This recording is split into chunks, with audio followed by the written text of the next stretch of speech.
আল্লাহ পাক তার প্রতি রহম করুন যে আমার এই কথাগুলোকে অন্যের কাছে পৌঁছে দিবে।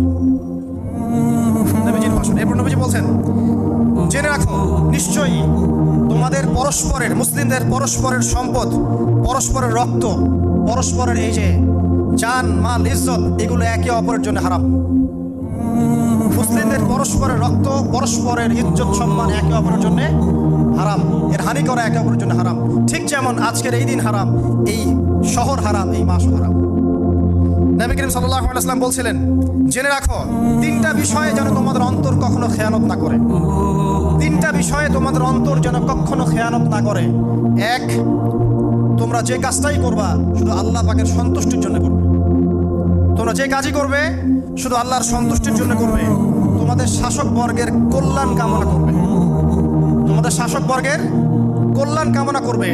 3 নাম্বার, মুসলিমদের জামাতকে আঁকড়ে ধরে রাখবে। মুসলিমদের ইউনাইটেড কমিউনিটিকে আঁকড়ে ধরে থাকবে। এই তিনটা বিষয় পালনের ক্ষেত্রে তোমাদের অন্তর যেন